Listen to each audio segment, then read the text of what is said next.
আসসালামু আলাইকুম। আশা করছি সবাই ভালো আছেন, সুস্থ আছেন, আনন্দে আছেন। আমরাও আল্লাহর রহমতে ভালো আছি। এই তো সকালবেলা তো ছেলে উঠা বাহিরে বের হয়ে গেছে, এই জন্য ছেলের রুমটাই আজকে আগে গুছাইতেছি। বিছানাপত্র এগুলি ঝাইরা নিতেছি, ও তো এখন নাই। ছেলে তো একটু দেরিতেই ওঠে, এই জন্য ওর রুমটা আমার আগে গুছানো হয় না। আজকে যেহেতু আগে বাহিরে চলে গেছি, এই জন্য আগে ওর রুমটাই গুছাই নিতেছি।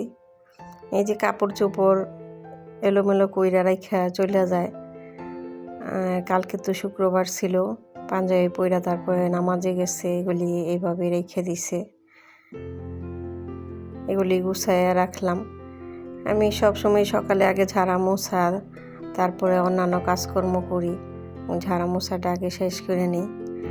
ছেলে বাসায় না থাকলে বা ঘর ফাঁকা থাকলে তখন আমি বিছানাপত্র এগুলি আগে গুছানোর চেষ্টা করি, তারপরে রান্নাবান্না করি। তারপরে তো ডাইনিংয়ে চলে গেলাম। ডাইনিং রুমটাও, এই যে ডাইনিং টেবিলগুলি মোছা দিয়ে নিতেছি। কারণ ডাইনিং রুম আর ঘর গোছানো থাকলে আপনার সংসারের অর্ধেক কাজই যেমন হালকা হয়ে যায়, গোছানো হয়ে যায়। আর বিছানাপত্র বা ডাইনিং এগুলি এলোমেলো থাকলে মনে হয় যে সারাদিন কোনো কাজকর্মই হয়নি, অনেক কাজ আছে এরকম মনে হয়। এই জন্য সকালে এই কাজকর্মগুলি হইলে আর মনে হয় অনেকটাই কমে গেছে কাজ।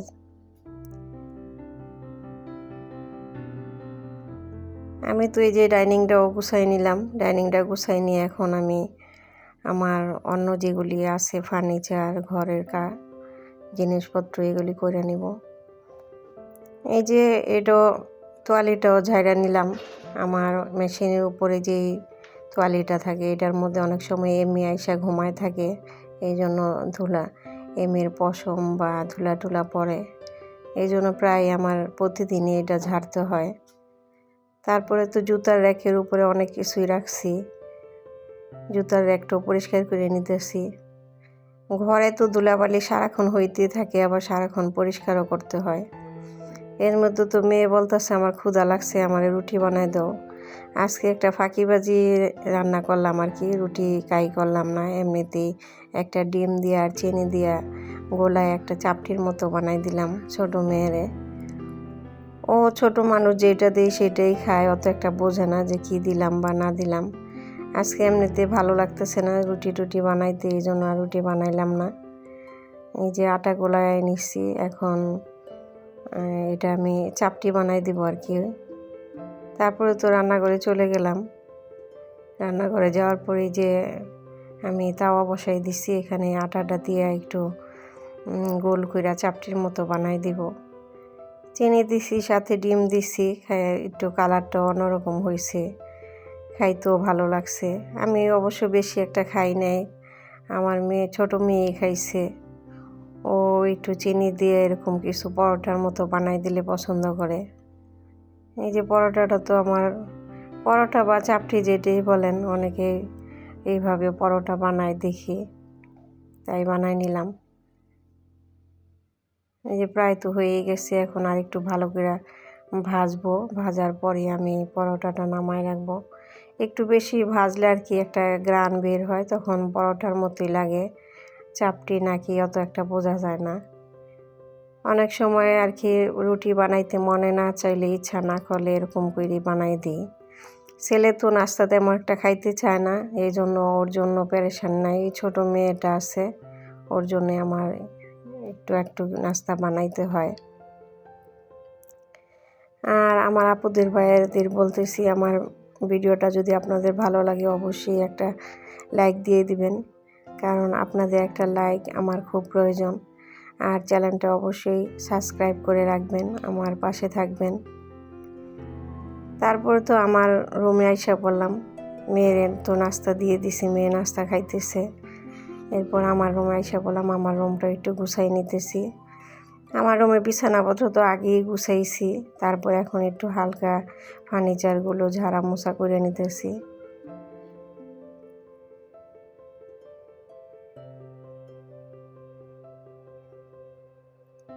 এই সমস্ত ফার্নিচার প্রতিদিনই একটু ঝাড়া মোছা করতে হয়, কারণ প্রতিদিন ঝাড়া মোছা না করলে ধুলা পড়ে, তখন দেখতে ভালো লাগে না, নিজের কাছে অস্বস্তি লাগে। এই জন্য মোটামুটিভাবে প্রতিদিন এগুলি একটু গুছাই নেই, গুছায় তারপরে রান্নাবান্না করতে যাই।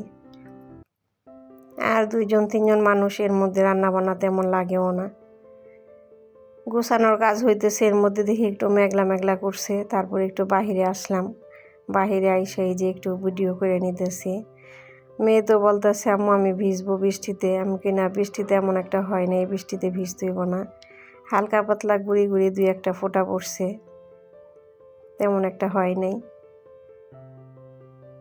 যে একটু মেঘলা করছে আর কি আকাশ, হালকা আবহাওয়াটা খুব ঠান্ডা ঠান্ডা। এরপর একটু ভিডিও করে নিলাম।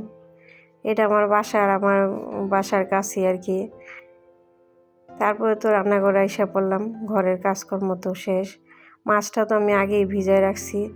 এখন ভাতের চাল ধুয়ে নিছি, ডালটাও ধুয়ে নিছি। ডাল একসাথে আমি সব মশলা দিয়ে মাখায় বসাই দিব। আর 2টা করলা ছিল ফ্রিজে, আর এই যে 2টা আলু দিয়ে এখন একটু ভাজি করে নিব। এই যে টমেটো, তারপর কাঁচামরিচ, লবণ, হলুদ দিয়ে আমি একসাথে দিয়ে ডালটা বসায় রাখবো। পরে একটু আম দিব, আজকে ঘন করে একটু আম ডাল রান্না করব। এদিকে ভাতটাও বসাই দিছি, আর এক চুলায় ডালও বসাই দিছি। ডাল তো আমার প্রায় হয়ে গেছে, এখন আমি বাগার দিয়ে নিতেছি। কারণ আম ডাল একটু বাগার না দিলে ভালো লাগে না খাইতে। আর মাখায় বসাইলে যদি টক না দেওয়া হয় তখন এমনি ভালো লাগে, কিন্তু আম যেহেতু দিছি এই জন্য একটু রসুন দিয়ে বাগার দিলে ভালো লাগে। তারপর তো আমি আরেক চুলে যে উস্তা ভাজিটাও বসাই দিতেছি। এই আলু আর উস্তা একসাথে দিয়ে আমি ভাজি করে নিতেছি। উস্তা ভাজি তেমন একটা আমার ছেলে মেয়ে খাইতে চায় না, আমি খাবো, এই জন্য অল্প করেই করছি। এইগুলি আমার 2বার খাওয়া হয়ে যাব। আমরা 2-3জন মানুষ, সবজি অত একটা খাওয়া হয় না, এই জন্য অল্প অল্প করেই রান্না করি। আর এই চুলায় তো আমি যে শিং মাছ তো কাটা বাছা আমার হয়ে গেছে, পরিষ্কার করে নিচ্ছি। এখন আমি যে শিং মাছটা এই চুলায় বসাই দিব। শিং মাছ ভুনা করব, আর উস্তা ভাজি, আম ডাল এই আজকে দুপুরে। এই যে মশলাটা তো কষাই নিলাম, এদিকে আমার ভাজিটাও আরেক চুলায় হয়ে যেতেছে। ভাজি তো আমার এই যে ভাজা ভাজা হয়েছে, পরে আমি নামায় রাখছি। এদিকে মশলাও আমার কষানো হয়ে গেছে, এখন আমি মাছটা দিয়ে দিব।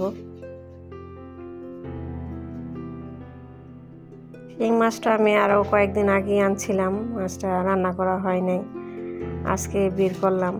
ফ্রিজে তেমন একটা মাছ টাছ নাই, মাছের বাজার প্রায় শেষ হয়েছে, বাজার করতে হইব। এই জন্য এই মাছটা ছিল, মাছটা নামায়া তারপর আজকে কোটা বাছা করলাম। মাছটা তো কষানো হয়ে গেল, একটু পানি দিয়ে দেব, অল্প পানি দেব। অল্প পানির মধ্যে শিং মাছ হইতে তো আর এত সময় লাগে না, বা সিদ্ধ হইতো। তারপর তো আমি মাছটা প্রায় আমার রান্না হয়ে গেল, আর একটু পানিটা কমলে আমি নামাই রাখবো। একটু ভুনা ভুনা হলে আমি নামাই রাখবো। আর দুপুরে তো আজকে এটাই করলাম, আর ভিডিও বেশি বড় করলাম না। আপনারা সবাই ভালো থাকবেন, সুস্থ থাকবেন, আমাদের জন্য দোয়া করবেন, আমার চ্যানেলটা সাবস্ক্রাইব করে রাখবেন, আর পারলে কষ্ট করে একটা লাইক দিয়ে দিবেন।